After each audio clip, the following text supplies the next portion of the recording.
Troy and Betsy return home from Walter's funeral held in Ararat.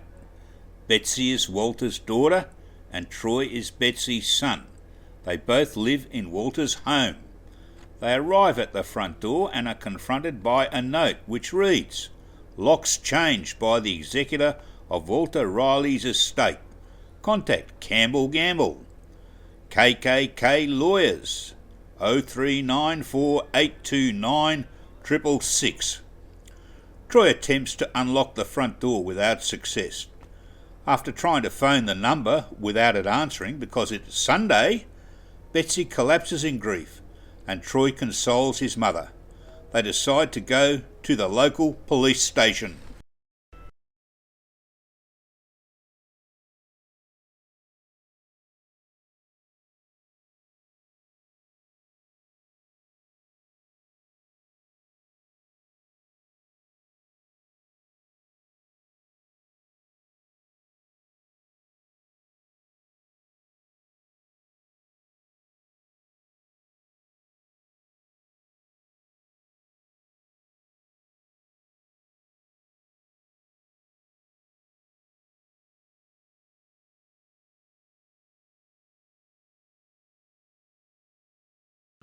Troy and Betsy arrive at the local police station and meet Constable Joy Jones and show her the note. Constable Joy Jones reads the note and then calls Sergeant Murphy, who also reads the note. He explains to Troy and Betsy that he is powerless to act, as it is a civil matter and they will need to enlist the services of a lawyer.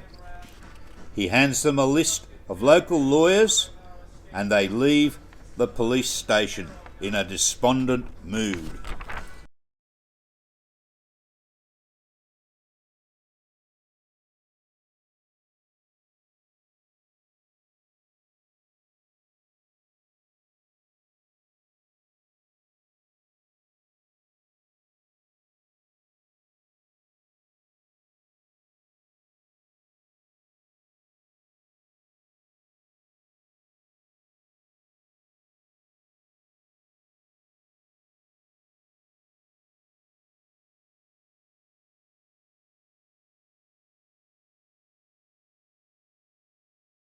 Troy and Betsy arrive back home in Troy's Kingswood station wagon and go into the backyard. They feed the dog a blue heeler called Bluey, and Troy retrieves some sleeping bags, a blanket and a tent from the shed. Betsy goes to sleep in the station wagon, which is parked on the street, and Bluey climbs into the car and lies next to her. Troy makes sure all of the car doors are shut. Then he returns to the backyard and crawls into the one-man tent and goes to sleep.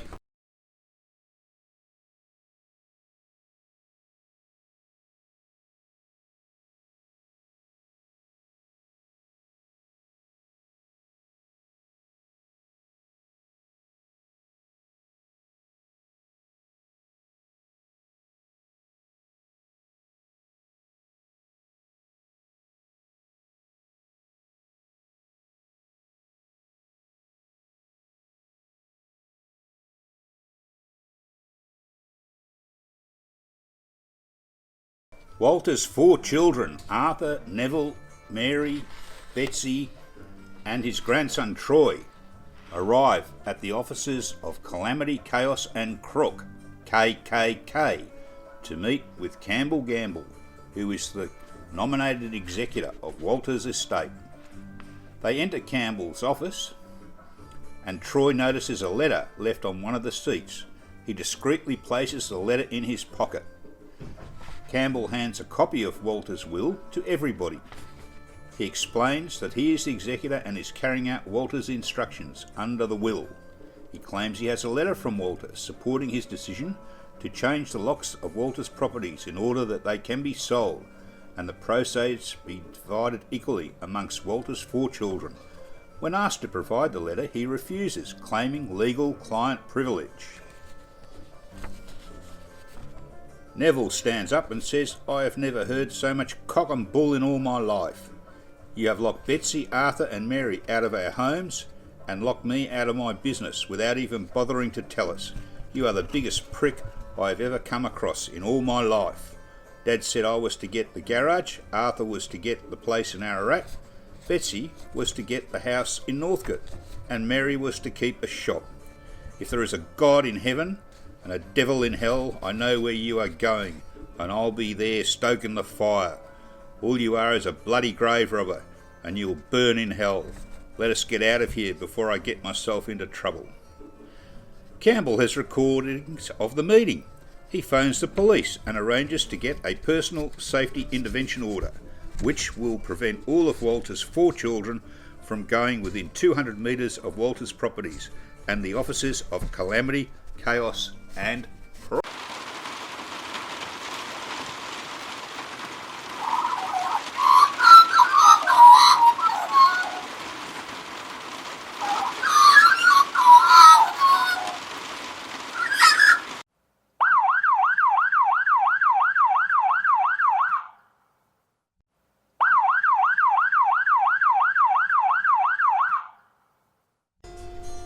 The police arrive at Walter's house at crack of dawn to deliver Campbell Gambell's intervention order, which prevents Walter's children from being within 200 metres of any of Walter's properties.